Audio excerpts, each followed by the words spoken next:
sayyiati a'malina man yahdihillahu fala mudhillalah wa man yudlil fala hadiyalah. Asyhadu an la ilaha illallah wahdahu la syarikalah wa asyhadu anna Muhammadan abduhu wa rasuluhu alladzi la nabiyya wa la rasula ba'dah. Sallallahu wasallam alaihi wa ala alihi wa sahbihi wa man tabi'ahum bi ihsan, amma ba'd.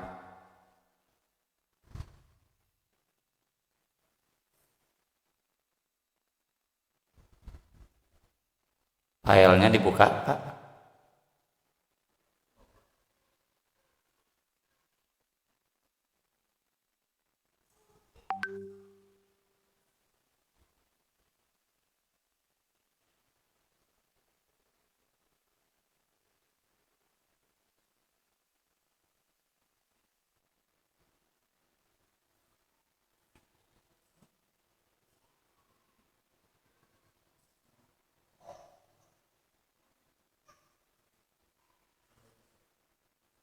Ya, babu syurutis sholat, bab tentang syarat-syarat sholat.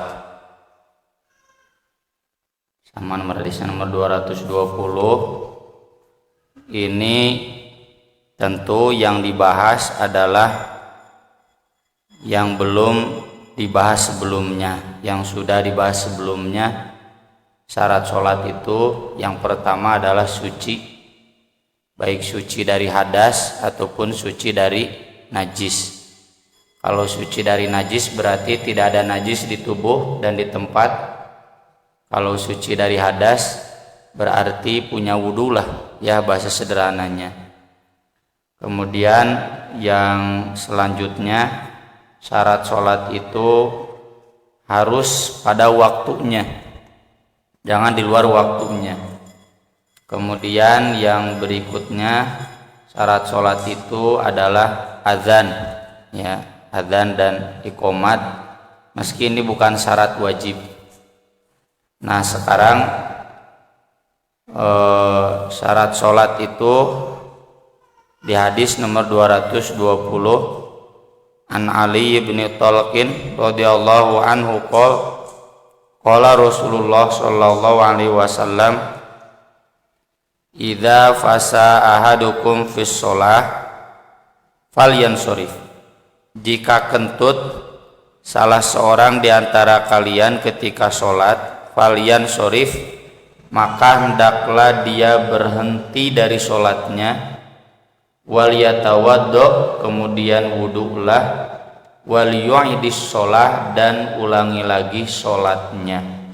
Rawahul khamsah, riwayat 5 imam, Ahmad, Abu Dawud, Tirmidzi, An-Nasai, Ibnu Majah, wa shahahu Ibnu Hibban, dan disahihkan oleh Ibnu Hibban. Ini hadis berarti menunjukkan syarat sholat itu harus suci dari hadas.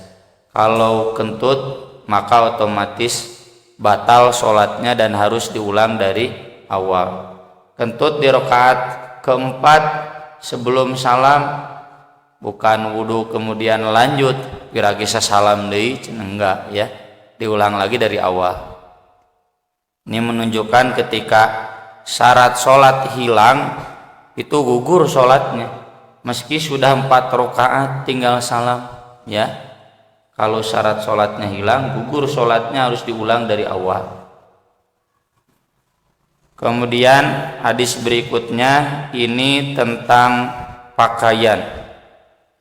Syarat sholat di dalam hal pakaian.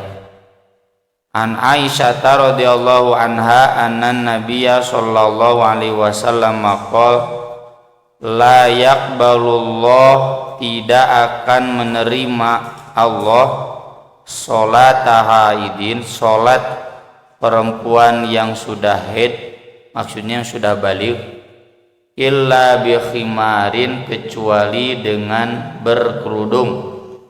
Rawahul khamsah illa Nasai wa shahahu Ibnu Khuzaimah. Ini dalil berarti ibu-ibu yang sholat harus dan wajib berkerudung. Kemudian ini disela dulu nomor 222 dan 223. Ini pakaian buat bapak-bapak. Wa an Jabirin radhiyallahu anna Nabiyya sallallahu alaihi wasallam qala lahu, bahwasanya Nabi sallallahu alaihi wasallam berkata kepadanya, idza kana tsaubu wasi'an, apabila kain baju itu lebar luas, faltahif bihi itu maka selempangkanlah, yakni fis sholah, yaitu di dalam sholat. Wali muslimin, dalam riwayat Muslim, fa khalif baina tarafaihi, maka silangkanlah di antara kedua ujungnya. Maksudnya disimbutkeun, ya, ditutupkeun, dilipat. Wa in kana dhayiqan fattazir bihi, kalau kainnya sempit terbatas maka cukup bersarung saja. Sarung apa dari pinggang ke bawah. Ini sababun nuzulnya, ketika safar pakaian Jabir terkena najis, belum sempat dicuci, maka Jabir pakai kain yang ada sarung. Tapi kan sarungnya juga diurang lain sarung sarda cenah ngagusar tinu dada nya, air sarung mengagusar tinu irung. Jarang sekarang mah dari dada, ya. Itu kalau dipakai dari atas, ya, kan nanti, maaf Bapak Ibu, dulu kemungkinan besar belum zamannya pakaian dalam, ya. Maka Jabir itu pakai sarung itu dari atas, nggak keluar tangannya, bahkan gitu, punten, kieu gitunya. Biar apa? Biar si kain sarung itu sampai ke bawah ke kaki. Gitu.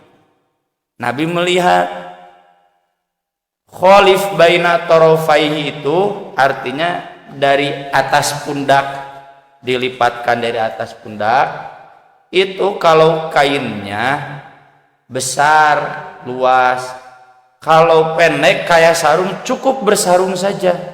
Keun bae buligir awak mah, ya, telanjang tubuh mah, buat laki-laki mah tidak apa-apa. Gitu. Ini yang nanti jadi dalil bahwa aurat lelaki itu dari pinggang ke bawah, ya. Dan nanti ada hadis paha itu adalah aurat, al-fakhidu aurah. Meski hadis-hadisnya doif, tapi saling menguatkan, dan Imam Bukhari pun merujuknya. Kata Imam Bukhari, wa haditsu ajhad ahwatu, ya, hadis yang menjelaskan paha aurat itu lebih hati-hati. Jadi Imam Bukhari pun pakai hadis doif untuk kehati-hatian. Maka secara umum jumhur ulama menilai aurat laki-laki itu dari pinggang sampai lutut, dengan fikih pahanya adalah aurat. Ada memang ulama lain sedikit yang menilai paha bukan aurat. Hadisnya adalah hadis Anas bin Malik ketika Nabi perang Khaybar. Nabi naik kuda, kan bajunya gamis, ya, berarti disingsatkeun. Nah disingsatkan itu sampai ke pahanya. Kata Nabi, kata Anas, aku melihat putih paha Nabi Shallallahu Alaihi Wasallam. Dan saat itu isdiham, sedang berdesakan, menyerang. Tapi Imam An-Nawawi menjelaskan, satu, Anas bin Malik melihat itu sareretan, tidak sengaja. Dan Nabi SAW menyingkap pahanya juga tidak sengaja, karena sedang perang, perang majigananya kabuka aurat ye, teu naon keuriweuh, ya. Kemudian sedang berdesak-desakan. Maka dari itu jumhur ulama menilai hadis itu tidak jadi dalil bahwa paha laki-laki bukan aurat, tapi hadis itu jadi dalil bahwa kalau aurat tersingkap tidak sengaja maka ini tidak dosa. Asal nu ningalina tong mungpang-mungpeung. Mungpang-mungpeung cenah ieu keur teu kahaja kabuka eta nu bogana ditingali, oh enggak boleh ya. Tetap makanya Anas juga sekilas saja. Terlepas dari perdebatan itu, yang jelas di atas paha dari laki-laki itu sepakat ya auratnya. Maka dari itu buat bapak-bapak, kalau memang terbatas itu cukup bersarung saja ya. Di buligir awak oge itu bukan aurat. Dan bapak-bapak yang jadi pemain bola ya itu sebaiknya menutup paha. Make naon Pak teh? Street ya. Contoh. Jadi lebih aman, ahwatu lebih hati-hati. Walahuma masih riwayat Bukhari Muslim min hadits Abi Hurairah, dari hadis Abu Hurairah radhiyallahu an, la yusolli ahadukum fi tsaubil wahid. Janganlah salah seorang di antara kamu salat pakai selembar kain, laisa ala atikihi minhu syai'un, yang tidak ada di atas bahunya sebagian dari kain tersebut. Ini nggak bertentangan yang tadi. Jadi hukum asalnya bapak-bapak juga harus menutup tubuh. Tadi yang khalif baina tarafai itu kayak baju ihram ya, khalif baina tarafai itu. Kecuali kalau kainnya terbatas. Tong jika Jabir tadi gitu, sholat purungkutan ya. Takut ini terlihat pahanya, apalagi ketika sujud ya. Tidak usah begitu, cukup kalau memang nggak ada lagi kainnya disarung saja. Tapi kalau ngahajakeun ya bapak pakai sarung ya ungkul buligir bae dasar. Nah ini berlaku hadis yang tadi. Kalau memang ada, tetap tubuh itu harus ditutup. Nah kemudian hadis berikutnya ini kembali ke pakaian ibu-ibu. Wa an ummi Salamah radhiyallahu anha annaha sa'alatin nabi sallallahu alaihi wasallam atusallil mar'atu fi dir'in wa khimarin bi ghairi izar. Bolehkah perempuan sholat fi dir'in, dir'in ini baju atasan, wa khimar kerudung, bi ghairi izar, enggak pakai sarung, enggak pakai sinjang samping, enggak pakai rok, enggak pakai bawahan.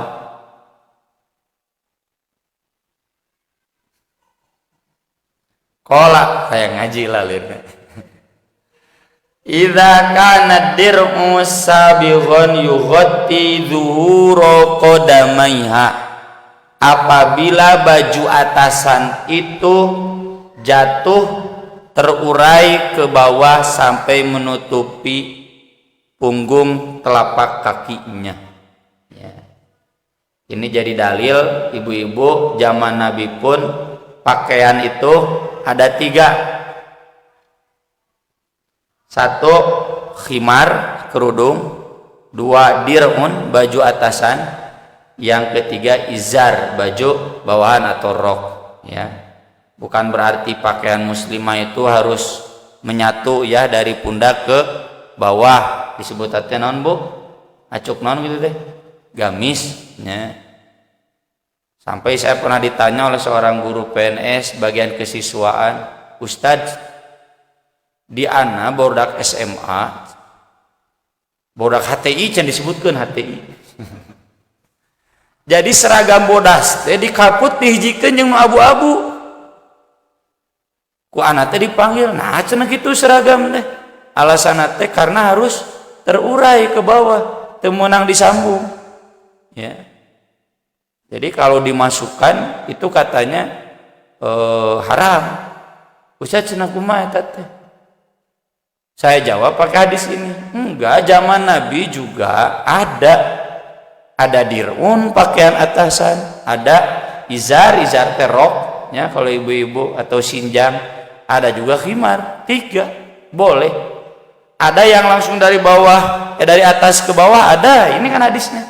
kata Nabi boleh pakai baju atasan asal sampai punggung telapak kakinya, kekengeng cingkrang ibu-ibu mah ya harus isbal ya. Isbal teh sunat, kalau bapak-bapak isbal teh makruh gitu.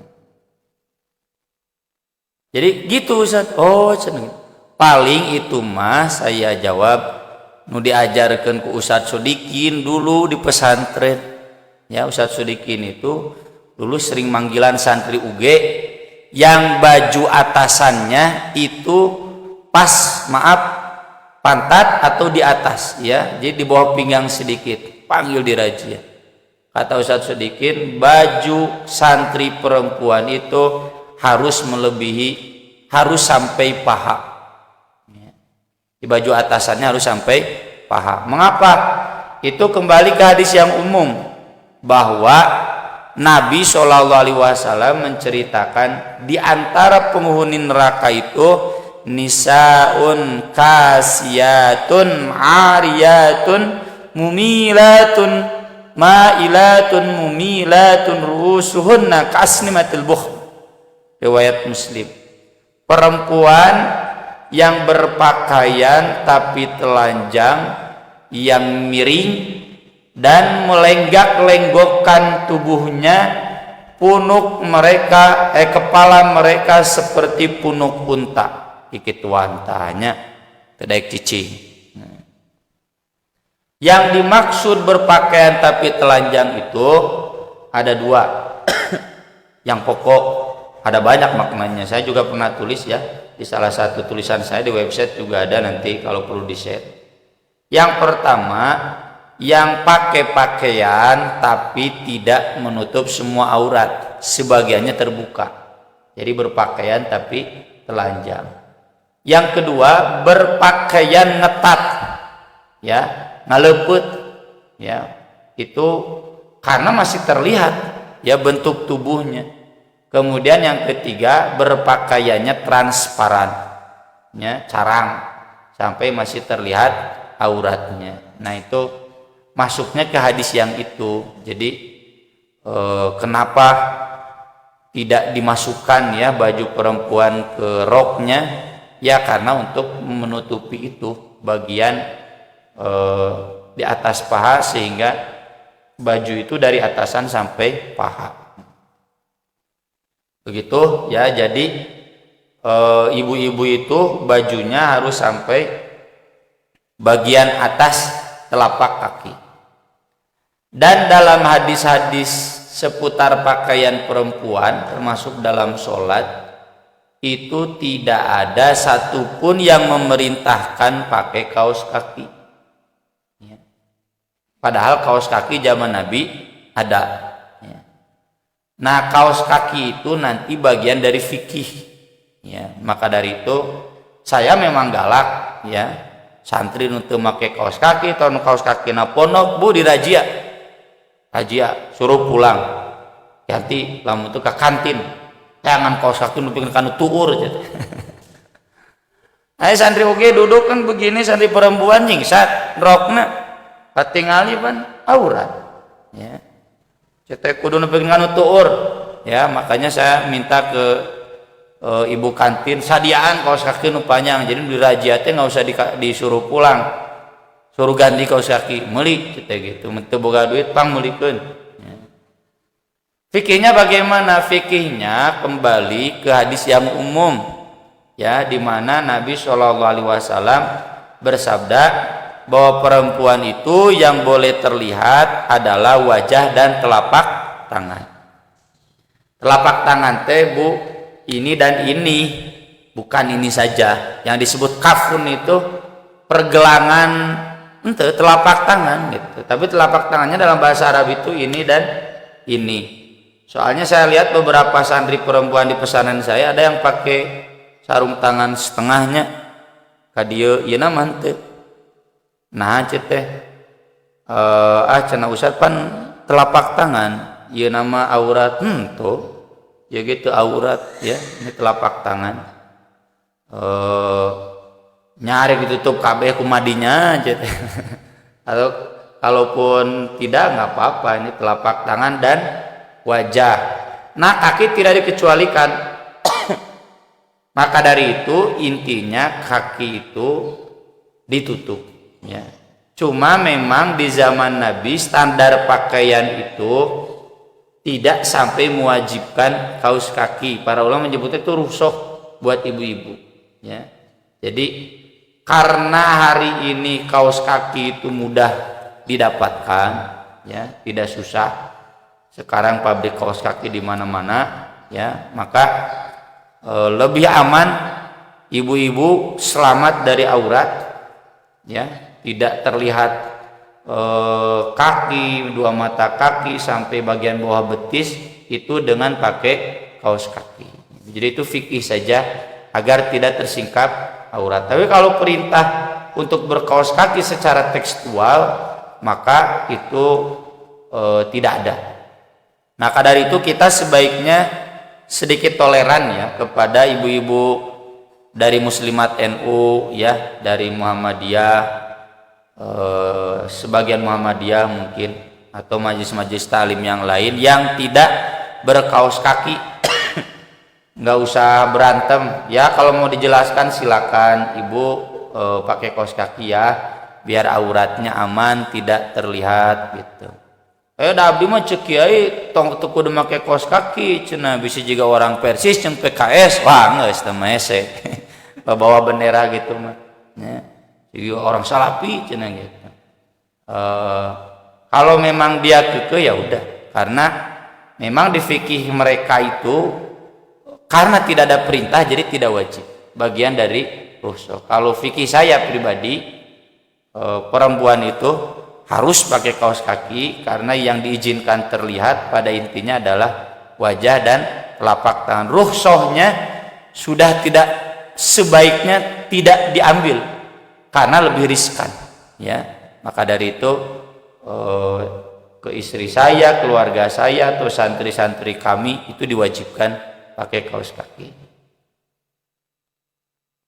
Itu syarat pakaian, Pak Buya. Jadi buat bapak-bapak cukup tetap harus dari bahu tertutup sampai kaki. Yang sunnah itu sampai setengah betis, ya, dan boleh sampai dua mata kaki. Tapi kalau terbatas cukup sarung mungkul dibuligir ya bapak-bapak tenanau. Kalau ibu-ibu itu mau atasan bawahan, mau atasan saja, yang jelas tertutup sampai telapak kaki. Kemudian berikutnya hadis dari Amir bin Robi'ah, ini tentang syarat kiblat. Kunna ma'an Nabi sallallahu alaihi wasallam fi lailatin mudlimah. Kami sedang bersama Nabi sallallahu alaihi wasallam pada satu malam yang gelap gulita. Fa askalat alainal kiblah, kami kesulitan menentukan kiblat. Kalau siang kan babarinya cekolot baheula mah tinggal we kalangkang, ya. Mana wetan gulote orang tua kita tingali kalangkang jeung apal bulanna, ya bulan naon, ya. Karena kan kadang lebih ke utara, kadang lebih ke selatan, bayang-bayang itu. Kalau malam susah, Lailatul Mudlimah itu berarti sedang tidak ada sinar bulan, tidak ada bintang, ya, kercedem gitu. Kalau ada bintang kan jelas, ya, mata angin kan, bintang itu tetap nggak berubah. Apalagi ada bulan. Kalau ada bulan kan jelas. Ini mah nggak ada. Listrik komo, can usum kompas banyak, can usum HP, can aya casana. Fasolaina, lalu kami sholat. Falamma tola'ati syamsu, ketika terbit matahari esok harinya, idza nahnu shallaina ila ghairil kiblah, ternyata kami sholat bukan ke arah kiblat. Lalu turunlah firman Allah, fa aina ma tuwallu fa thamma wajhullah. Ke arah manapun kalian menghadap, maka di sana ada wajah Allah. Ini hadisnya memang dhaif, tapi banyak, ya, saling menguatkan. Dan para ulama sepakat ayat ini berlaku bagi orang yang tidak bisa menentukan arah kiblat. Ari bapa mah ayeuna bisa menentukan kiblat. Jugjug salat kawetan. Kenapa kamu salat kawetan? Bae canda bumi teh buleut. Panggih ka Ka'bah. Ya. Atau pakai dalil ini. Kan ke arah mana saja menghadap, di sana ada Allah, nggak harus menghadap kiblat, ngacoy. Ya. Ayat ini sekali lagi berlaku bagi yang tidak jelas mana arah kiblat. Dan ketika ternyata kita sholat tidak menghadap kiblat, sholatnya sudah selesai, maka sholatnya tidak perlu diulang lagi, karena itu sudah berdasarkan ijtihad. Sholat berdasarkan ijtihad itu statusnya sudah sah. Ya. Ini jadi dalil bahwa dalam sholat itu harus menghadap kiblat. Nah, tidak harus menghadap kiblat mah tidak akan jadi masalah kan? Mau diobrolin ke mana? We? Ini menunjukkan bahwa Rasulullah itu mengharuskan ke kiblat. Makanya ketika besoknya ternyata tidak menghadap kiblat, jadi terasa kurang. Ya. Kemudian hadis Abu Hurairah radhiyallahu anhu qala Rasulullah sallallahu alaihi wasallam, ma bainal masyriq wal maghrib kiblah, di antara timur dan barat adalah kiblat.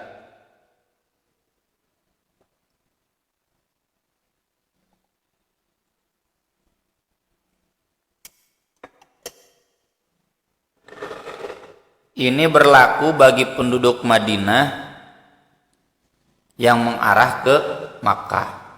Madinah itu kan sebelah utara ya, sebelah utara Makkah, dan utaranya juga jadi dari Madinah nggak persis ke selatan lurus. Selatan ke kanan teh berarti naon? Timur naon teh? Timur laut. Ya. Baratnya. Selatan ke kanan kan barat timur, barat laut. Nyai tahu lah, kayak tinggal dina peta. Tapi Nabi mengatakan asal sebelah kanan barat, sebelah kiri timur, ya, selatan kan? Itunya selatan tanya, Bandung Selatan. Jadi asal sebelah kanan barat, sebelah kiri timur itu adalah kiblat. Kalau ditarik garis lurus pakai hadis ini pasti nggak pas ke kiblat. Mungkin dari Madinah itu ke mana, ke Riyadh, ya, ke Najd, nggak pas ke Makkah. Ya. Ini berlaku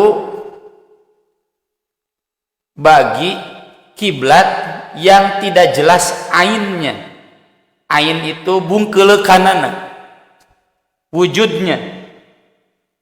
Kalau yang jelas wujudnya maka harus tepat menghadap kiblat. Tapi kalau tidak jelas wujudnya kiblat sebelah mana, hanya tahu arahnya sebelah sana, duka ke sini, duka ke sini. Pokoknya mah sebelah sana. Pokoknya mah cenah aya di kidul. Maka Nabi bersabda, asal barat ada di sebelah kanan, timur di sebelah kiri, antara barat dan timur itu adalah kiblat. Artinya ketika kiblat tidak diketahui ainnya, cukup jihatul Ka'bah, ke arah Ka'bah.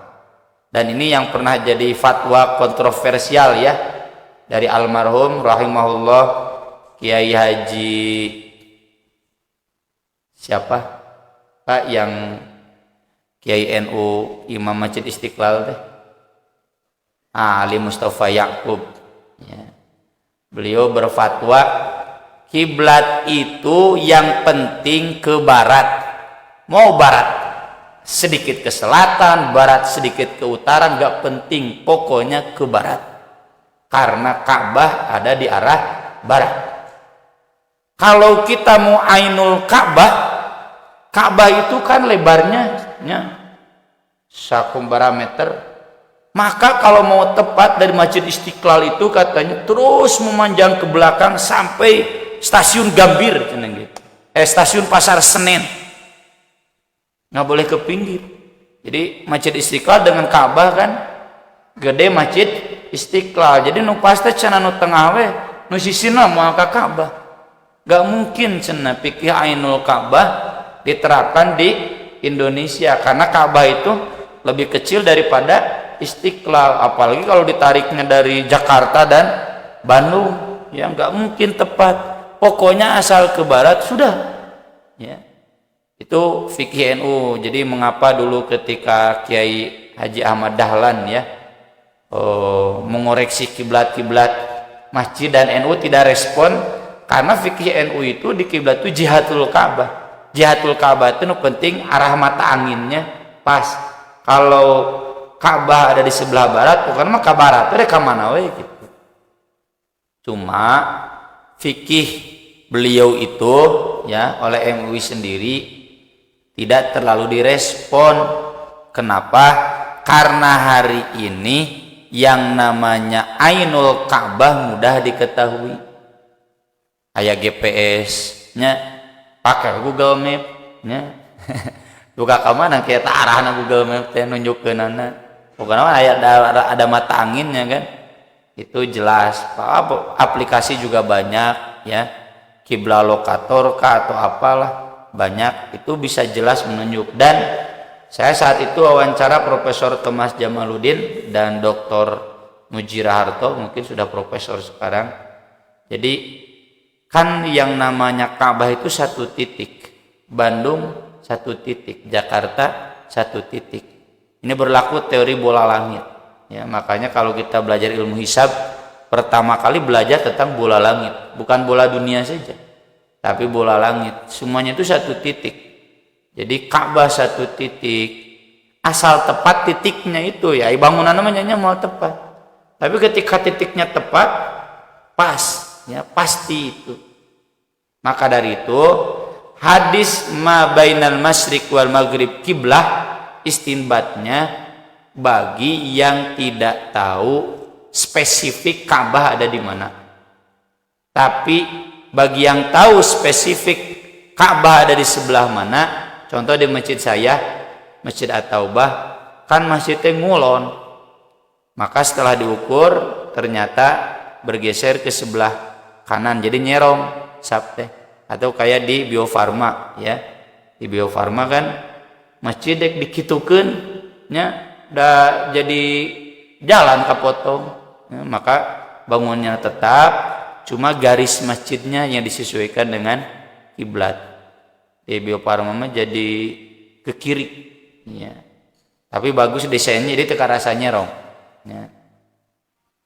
Kenapa? Karena sudah diketahui Ainul Ka'bah. Titik Ka'bah ada di mana sudah diketahui. Kecuali kalau Bapak nggak bawa GPS, ya nggak bawa HP, nggak bawa kompas, nggak bawa petunjuk arah, tidak tahu sebelah mana persisnya Ainul Ka'bah spesifiknya, cukup arah mata angin saja. Kalau Ka'bah intinya ada di barat, asal ke barat silakan. Dan ini menjelaskan tadi ya fikih NU kalau di awal dan fikih Muhammadiyah ya kan, yang pertama kali fenomenal gerakan koreksi arah kiblat itu kan Muhammadiyah pakai Ahmad Dahlan. Jadi beda fikih tentang Jihatul Ka'bah dan Ainul Ka'bah. Kemudian ada rukhsah boleh sholat tidak menghadap kiblat tapi untuk sholat sunat saja. Dan itu pun syaratnya ketika takbirnya menghadap kiblat. An Amir ibn Rabi'ah radhiyallahu anhu qala ra'aitu Rasulullah sallallahu alaihi wasallam yusolli ala rahilatihi haitsu tawajjahat bih. Aku melihat Rasulullah sallallahu alaihi wasallam salat di atas untanya ke arah mana saja unta itu menghadap. Kalau ke timur ya berarti ke timur salat Rasulullah. kalau ke barat ya berarti sholatnya menghadap barat. Muttafaqun alaih. Syahadal Bukhari, Imam Bukhari menambahkan yumi'u bi ra'sihi. Beliau berisyarat dengan kepalanya. Jadi gerakan ruku dan sujudnya cukup kepala. Tidak dengan tangan, tidak dengan lutut, tidak dengan kaki, ya. Walam yakun yasna'uhu fil maktubah, tapi Nabi tidak pernah melakukannya dalam sholat wajib. Ini melakukan dalam sholat wajib itu ya naik kendaraannya sekaligus menghadap kiblat yang mana saja atau menghadap arah yang mana saja, ya. Saya pernah tulis ya di Buletin At-Taubah, bisa di search, itu larangan sholat wajib di atas kendaraan. Kemudian di riwayat Abu Dawud min hadits Anas radhiyallahu an, wa kana idza safara, beliau apabila safar, fa arada an yatatawwa, lalu beliau ingin sholat sunat. Catat ya, sholat sunat bukan sholat wajib. Istaqbala binaqatihil kiblah, Rasul mengarahkan dulu untanya ke arah kiblat. Fakabbaro, lalu takbir. Thumma sholat, kemudian memulai sholat. Haitsu kana wajhu rikabihi, ke arah mana saja menghadap kendaraannya. Wa isnaduhu hasan, sanadnya hasan. Ada beberapa catatan dari hadis-hadis ini. Pertama, Rasul tidak pernah melakukan sholat wajib di atas kendaraan. Selama kita bisa turun, maka menunggu turun. Kecuali kalau tidak bisa turun, Bapak naik kapal laut dari Jakarta ke Surabaya, sok kira aku dek sholat di laut. Ya udah di kapal saja, kan perjalanannya 1 hari 1 malam kan, dari Tanjung Priuk ke Tanjung naon Surabaya tep. Nah eta, jadi sholatnya tentu di atas perahu. Kalau di pesawat gimana?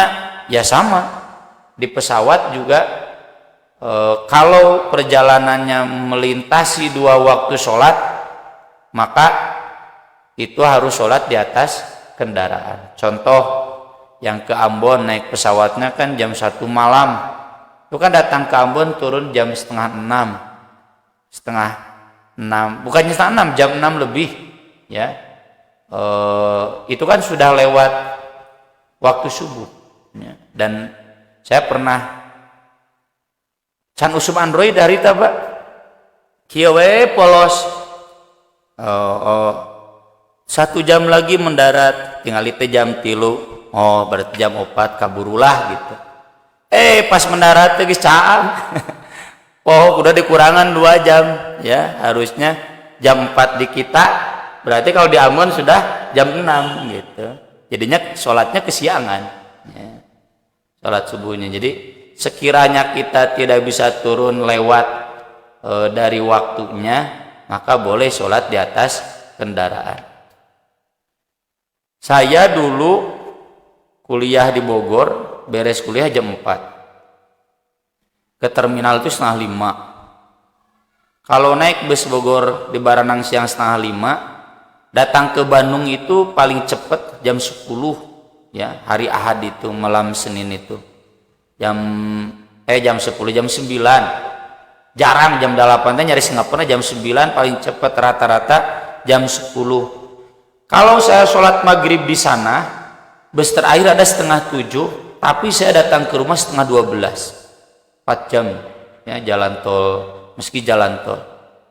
Maka saya sering naik setengah 5, dan saya tidak sholat di kendaraan.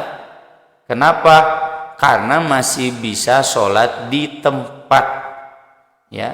Dan turun dari bus di Pasir Koja, nyimpang ke pom bensin. Ada musola kan, sholat di sana, jamaah qashar, kan belum pulang ke rumah, ya.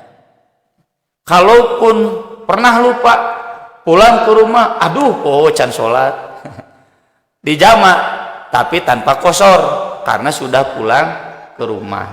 Jamak sholat itu boleh, bahkan tidak safar pun, ya, bahkan tidak sakit pun boleh.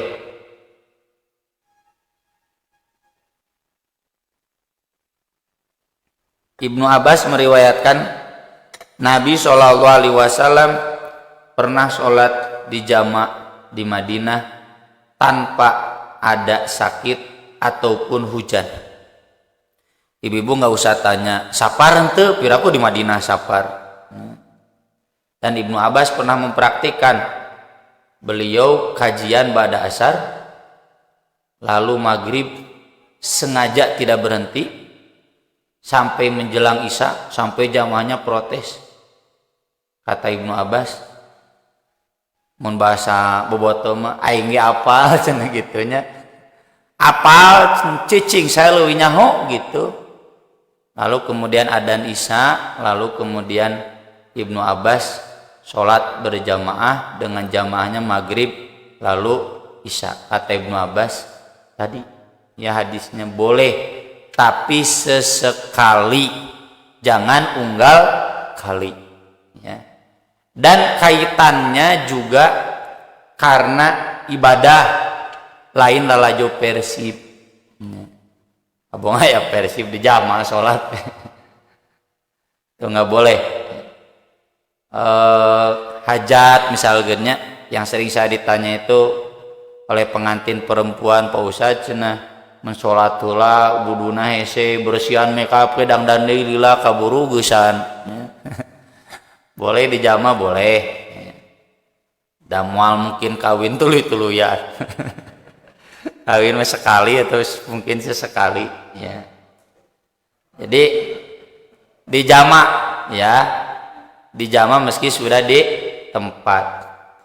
Atau kalau saya pulang dari Garut tuh beres ngajar 4:30 turun di Ranca Ekek itu isya, pas adzan isya atau sudah sholat isya. Dan saya tidak sholat di bus. Kenapa? Karena masih bisa turun.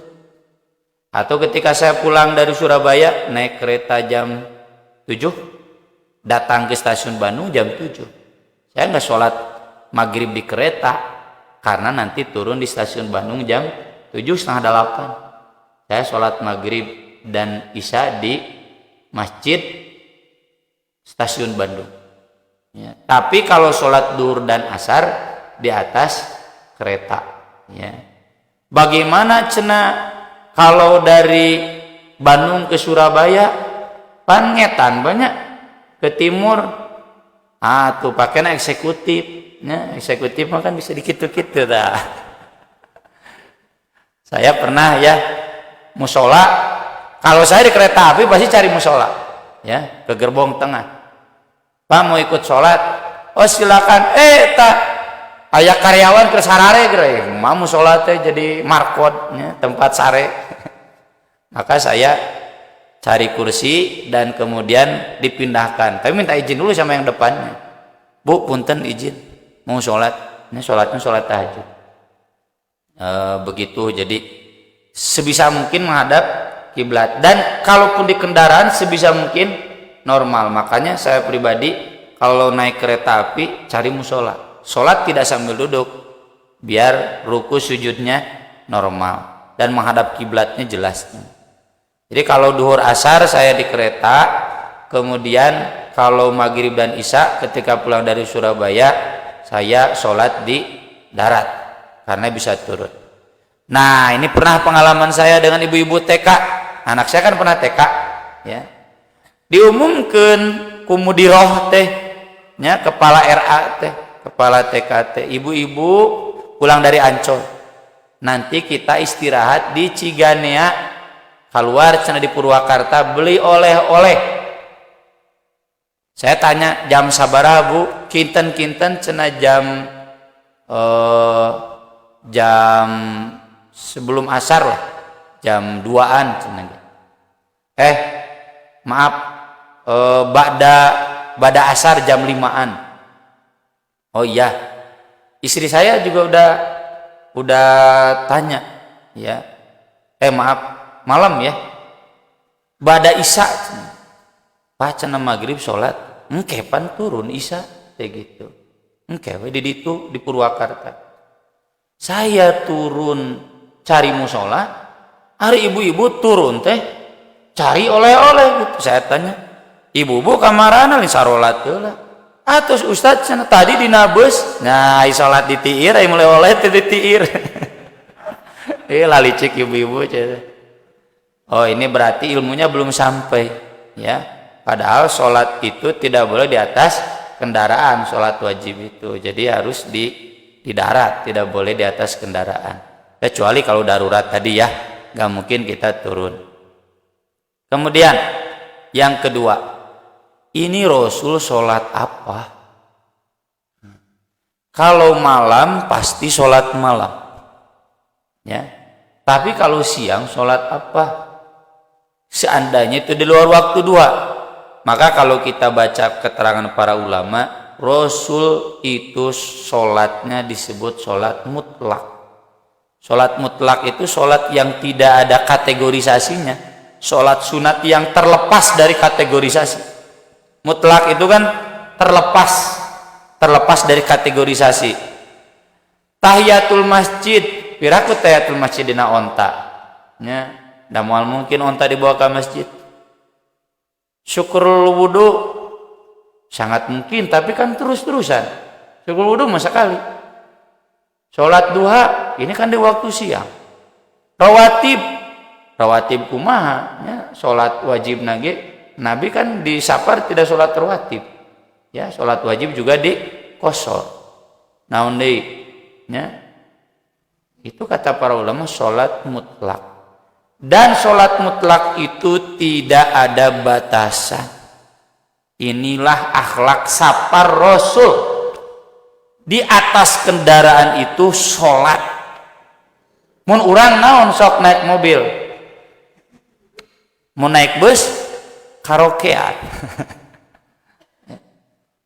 Kalau kita lihat hadis-hadis tentang safar kan, mun nanjak Allahu Akbar, mudun Subhanallah. Rasul pulang dari Makkah baca surat Al-Fatih, inna fatahna laka fatam mubina. Terus perjalanan itu ngaji, sholat. Karena memang safar itu salah satu peluang diijabahnya doa. Semakin jauh safarnya, semakin besar peluang doanya. Kenapa? Karena semakin jauh safarnya, semakin besar pengharapan dalam doanya, semakin tinggi zikirnya. Ayo urang mah tibalik, semakin jauh semakin macehnya safar teh, semakin motah. Nah, ini sedikit catatan ya. Jadi akhlak Rasul itu ketika safar itu penuh dengan sholat ya.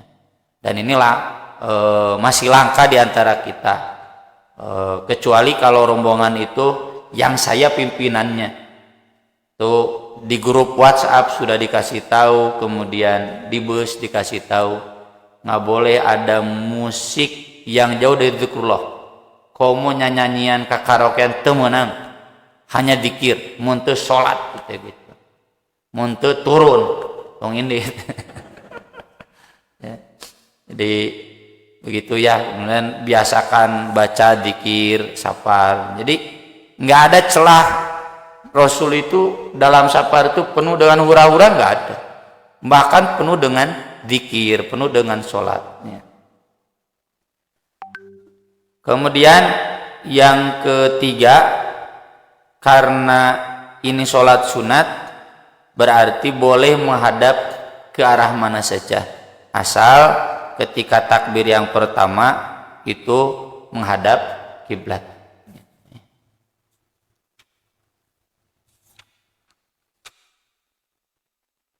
Kemudian hadis berikutnya ini tentang tempat sholat. Wa an Abi Sa'idin al-Khudri radhiyallahu an anna Nabiyya sallallahu alaihi wasallam qala al-ardu kulluha masjidun illa al-maqbarah wal hammam. Bumi itu semuanya masjid kecuali kuburan dan toilet. Ini hadisnya dhaif, Tapi kan dikuatkan oleh hadis yang umum, kita nggak boleh sengaja sholat di kuburan. Kemudian kita nggak boleh sholat di tempat yang najis. Ya, toilet itu kan tempat yang najis. Kalau kita sholat di lantai 2, di lantai bawahnya ada toilet, ya itu sama dengan kita sholat di sini, sebelah sana toilet, begitu terpisahkan. Ya, cuma ini mah pemisahnya begini, kalau ini mah pemisahnya begitu, ya, antara vertikal dan horizontal. Kemudian wa an Ibnu Umar radhiyallahu anhuma anna Nabiyya sallallahu alaihi wasallam naha an yusalla fi sab'i mawatin. Nabi melarang sholat di 7 tempat. 1, al-mazbalah, tempat sampah. Ini juga hadisnya dhaif, tapi dipakai. Kenapa? Karena tempat sampah itu kotor, najis. Al-majzarah, al-majzarote pajagalan, tuh menang sholat di pajagalan. Tempat jagal, kenapa? Karena banyak darah itu kan najis, ya, kecuali darah luka yang memang nggak bisa dihentikan, tapi tetap kata Nabi harus pakai perban, ya, atau dibalut agar tidak berceceran. Kemudian al-makbaroh, kuburan, nanti dikuatkan di hadis berikutnya. Qari'atit thoriq, tengah jalan. Kenapa nggak boleh sholat di tengah jalan? Nyambung dengan hadis bab qada hajat dulu, karena mendatangkan laknat. Tong boro sholat, supaya bapak cicing tengah jalan teh sholat, diomongin. Tapi kalau kita sholat id di jalan, karena nggak ada tempat terbuka lain selain jalan, boleh. Kenapa? Karena tidak akan ada yang terganggu dengan sholat id di jalan. Dakar lebaran, ya, supir oge libur heula, beres sholat id baru jalan, begitu. Jadi hadis ini tidak mutlak berarti haram sholat pakai jalan raya. Boleh kalau memang tidak mengganggu jalan raya. Wal hammam, toilet, wa ma'atinil ibil, tempat penambatan unta. Ini ada dikuatkan di hadis yang lain. La tusallu fi ma'atinil ibil wa sallu fi ma'atinil ghanam. Jangan sholat di tempat parkir unta, tapi silahkan sholat di tempat parkir kambing. Para ulama menjelaskan karena kambing itu tidak lingas. Lingas itu naon bahasa Indonesia apa? Liar mah tidak dikukut, lingas mah lebih dari liar. Mudah lari gitu, ya. Nah, bragong bahasa Sunda, Pak. Tapi kalau unta itu lingas, ya. Tedaik cicing, susah diam dan mudah kabur. Jadi kalau sholat di tempat penambatan unta itu bukan karena najisnya, kan air kencing unta nggak najis, kalau kotoran nama najis. Itu karena pasti tidak akan nyaman, ya, akan terganggu. Makanya ada hadis, hafalan seorang penghafal Quran itu lebih lingas daripada unta. Ilamun bapak ngapalkeun hilap deui normal, karena lebih lingas tibatan onta. Jadi menggambarkan lingasna Al-Quran lebih lingas, lebih liar daripada unta. Kemudian wa fawqa dhahri baitillahi ta'ala, dan di atas Ka'bah, cek urang nanaonan ieu jelema lieur. Kenapa nggak boleh? Nya sok nya hareupna ka mana? Susah. Nah, kalau ada pertanyaan yang di atas gimana? Yang sedang jadi astronot angkasawan, sholatnya sesuai kemampuan. La yukallifullahu nafsan illa wus'aha. Kan tetap ada arahnya, sebelah mana bumi. Nah gitu, kalau bumi sebelah sana berarti menghadap sana, kalau buminya, planet buminya sebelah sana berarti ke sana gitu. Jadi ukurannya bumi bukan berarti jadi ngapung sholatna. Dikuatkan di hadis berikutnya, la tusallu ilal kubur wa la tajlisu 'alaiha. Jangan sholat menghadap kuburan dan jangan duduk di atasnya. Ila itu menunjukkan kesengajaan. Kalau kebetulan di sini masjid, sebelah sana kebetulan ada pekuburan, dan diajak kebenaran relahan fasilitas umumnya sebelah sini, dibangun masjid nggak apa-apa. Yang doraka itu sengaja, itu kuburan kiai bangun masjid sebelah sini. Jadi masjid itu agar mengarah ke kuburan itu nggak boleh. Atau sengaja sholatnya di depan kuburan ini untuk kuburannya, sholatnya bukan sholat jenazah, tapi sholat sholat 5 waktu sengaja di depan kuburan ini nggak boleh. Dan ini sudah dibahas di bab tauhid ya. Berarti menyengajakan ritual ibadah di kuburan itu nggak boleh. Tapi kalau sholat jenazah di atas kuburan boleh. Ada hadisnya di bab jenazah, nanti kita akan bahas. Intinya kita nggak boleh sholat di tempat yang rawan, ya, tidak akan khusyuk, di tempat yang banyak najis, dan di tempat yang sekiranya menjadi laknat buat orang lain. Itu seputar syarat sholat dalam kaitan tempat. Masih ada banyak ya. Insyaallah nanti kita sambung di kajian Sabtu subuh. Mangga kita buka termin tanya jawab. Jadi pertarasan. Oh mangga. Silakan dari jamaah dulu. Satu mengenai bahaya tadi yang bukan Allah tadi yang disebutkan adalah yang ketika Rasul sedang berperang. Kemudian riwayat lain yang ceritakan bahwa Rasul di dalam rumah, kemudian beliau kedatangan Abu Bakar, kemudian kedatangan Umar, pahamnya tersingkap namun beliau tidak membetulkannya. Tapi ketika Utsman masuk, beliau menutupnya ya. Ada yang berpendapat bahwa itu bukan karena Allah, tapi menghormati Utsman yang sebagai pemakhluk. Mungkin mohon penjelasan.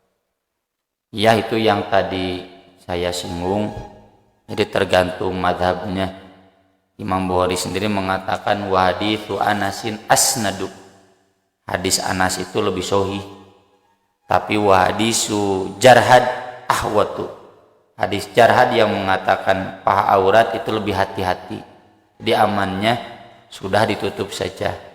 Ada yang menjelaskan ulama kalau ketika Abu Bakar dan Umar Nabi belum ngeh, ketika datang Utsman baru ngeh gitu.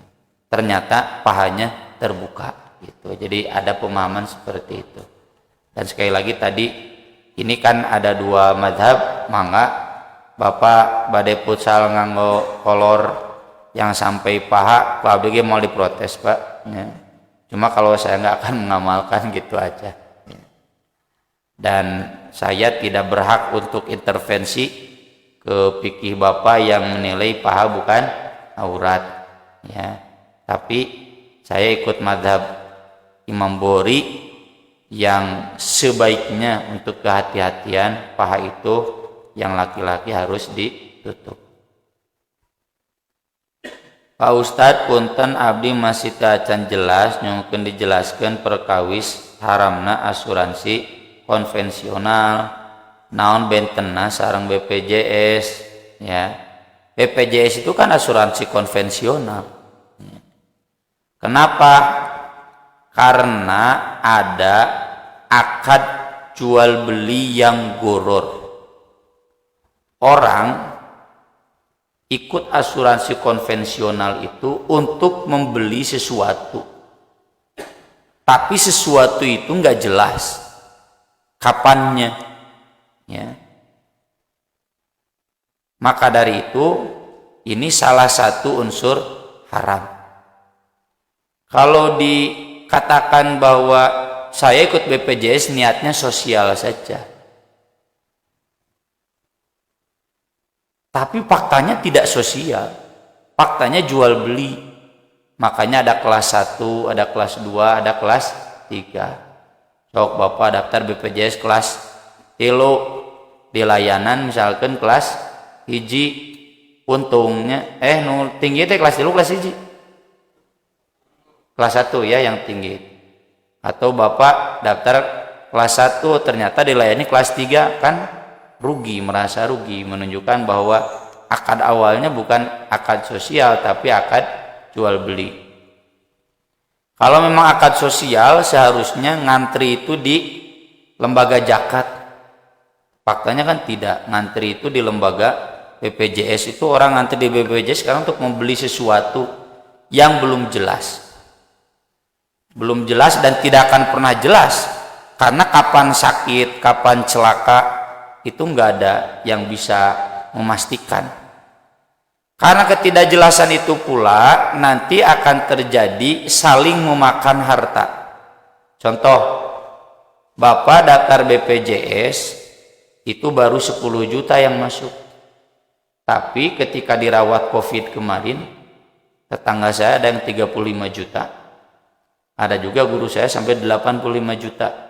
Karena kwitansinya diperlihatkan, dikasihkan. 10 juta dapat fasilitas 85 juta. Yang 75 jutanya uang siapa? Uang orang lain kan? Apakah orang lain itu ridho uangnya diambil? Enggak. Karena kalau saya daftar BPJS, saya nyimpen uang bukan untuk orang lain, untuk saya. Ini ada pengambilan hak, ya. Dan sangat terlihat jelasnya itu dari pengecualian ya. Ini kecuali penyakit ini, kecuali obat ini, ya berarti jual beli. Ya. Kecuali kalau BPJS itu disyariahkan, dulu Bapak Wapres teriak-teriak ya agar disyariahkan. Cuma masalahnya sekarang sudah jadi Wapres biasa. Jadi pejabat mah susah ya. Mudah-mudahan segera.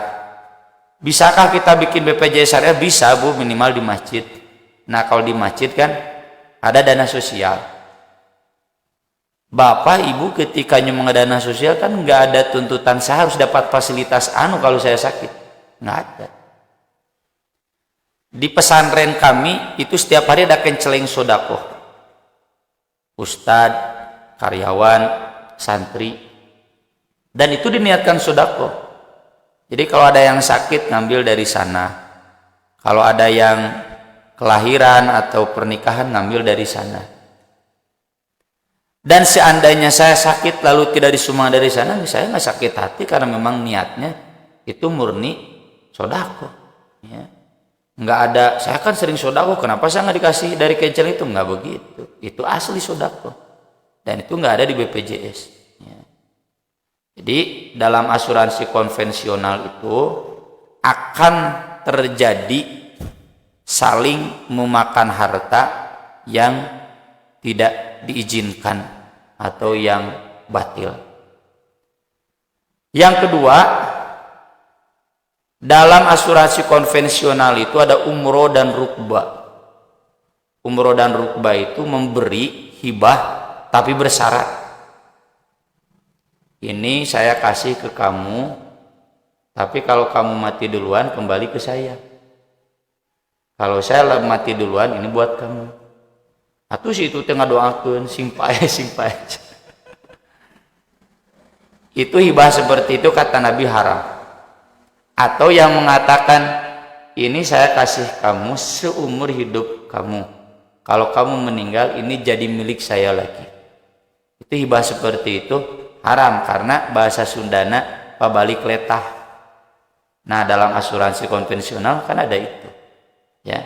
Kalau disebut memberi kan bersyarat nanti diambil lagi ya. Kemudian asuransi konvensional itu pasti riba karena uang asuransi itu pasti digolangkeun eta we naon nu rame teh nu teh asabri ya. Jiwasraya itu kan bukti bahwa uang asuransi itu digolangkeun ya. Dan kalau konvensional tidak akan memperhatikan bisnis halal haram, gabras-gabras gitu.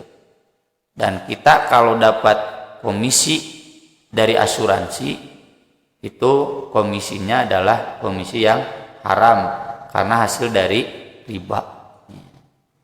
Termasuk ada ketidakikhlasan ketika ibu bapak misalkan sudah masuk uang selama 5 tahun udah 50 juta tapi tegering-gering tecilaka-cilaka gitu.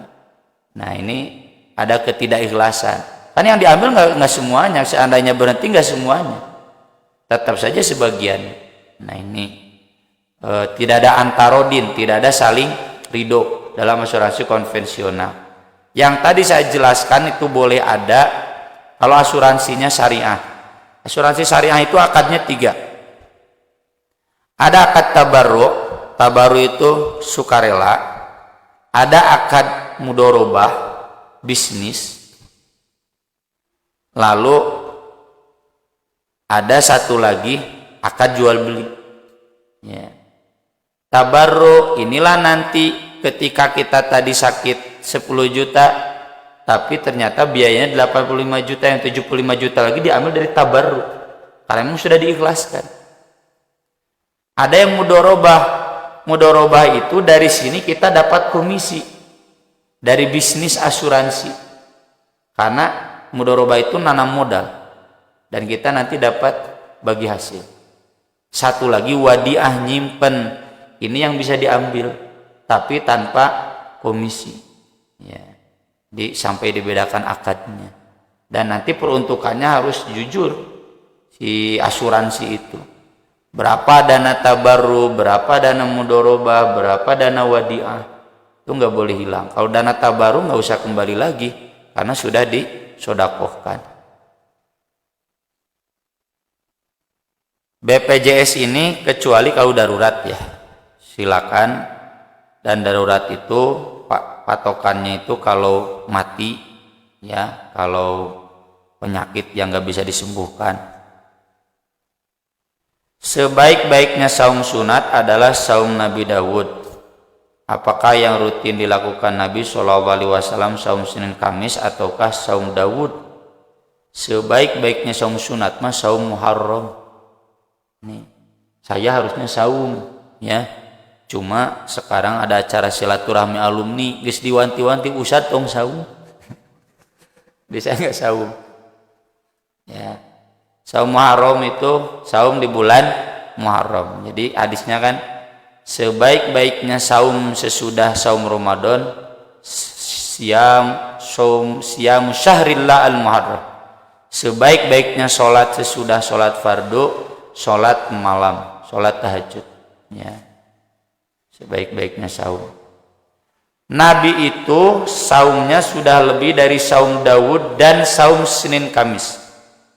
Nabi itu saumnya sudah setiap hari. Tapi di 1 bulan itu ada masa-masa libur. Masa-masa libur itu pun Senin Kamis mah nggak pernah libur. Misalkan Nabi 3 minggu saum tiap hari, nanti ada 1 minggu libur. Nah di 1 minggu libur itu Senin Kamis mah tidak pernah libur. Hadis-hadisnya adalah ya di tulisan-tulisan saya di website, ketik aja saum Dawud, saum Senin Kamis ya. Kalau di buku Ramadan yang saya tulis yang kuning yang tipis itu ada ya. Jadi yang dilakukan oleh Nabi itu sudah seperti itu ya. Dan alhamdulillah saya mengamalkannya. Saya yang pasti buka itu saum hari Jumat pasti buka, kecuali hari Jumatnya tengah bulan maka saya saum ya. Nah kadang dengan minggu mah menaik request Ustaz tong saum maka saya tidak saum. Kemudian kalau ibu nanyanya saya mau Senin Kamis dan saum Daud bagaimana, ya silakan. Mau gaya saya dulu, ngitungnya dari Kamis, Sabtu, Senin, Rabu, Kamis lagi. Mulai lagi, ya. Jadi Kamis, nah cenah ti rebo henteu ka Jumat.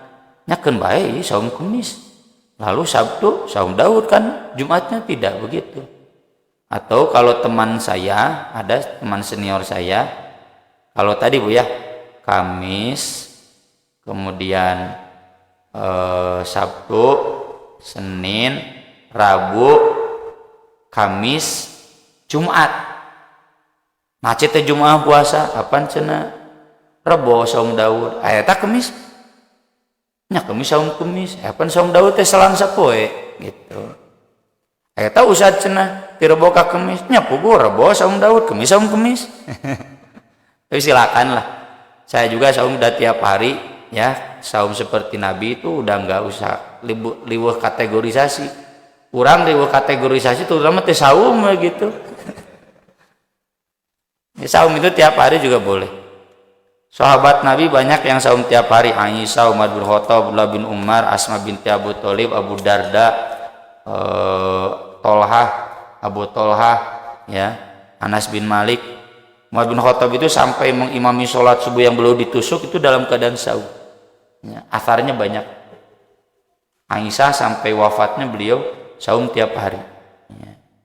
Dan hadisnya ada lah, dan sering kita bahas ya dulu di fikih saum.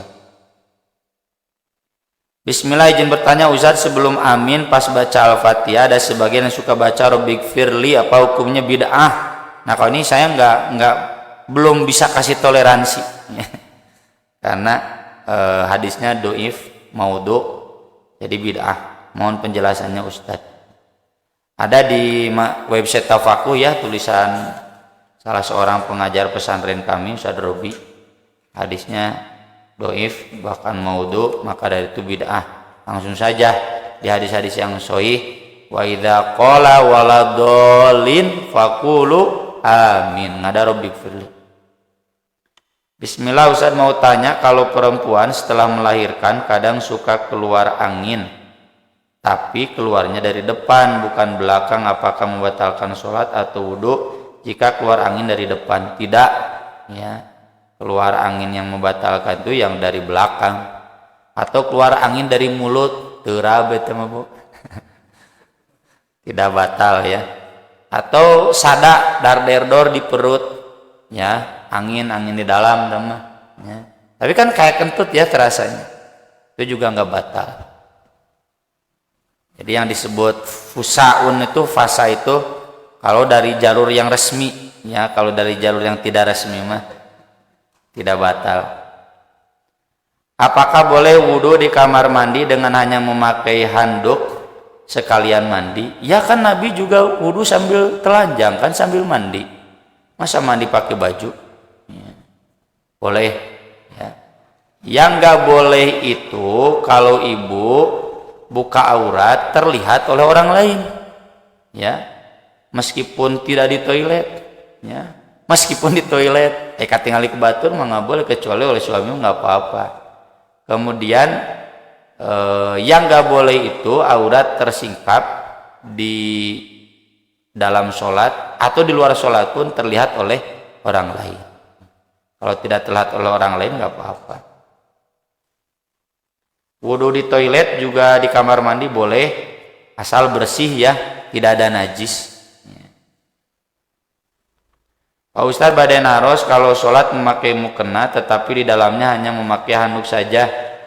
Ya, Nabi juga kan belum zaman pakaian dalam, ya, makanya ada hadis Nabi keluar mani lalu dicuci sedikit lalu masih basah, ya, karena nggak pakai pakaian dalam. Dan sholat pakai mukena itu saya pribadi ke istri saya menganjurkan. Kalau sholat di masjid, kalau di rumah mah nggak apa-apa nggak pakai mukena. Kenapa?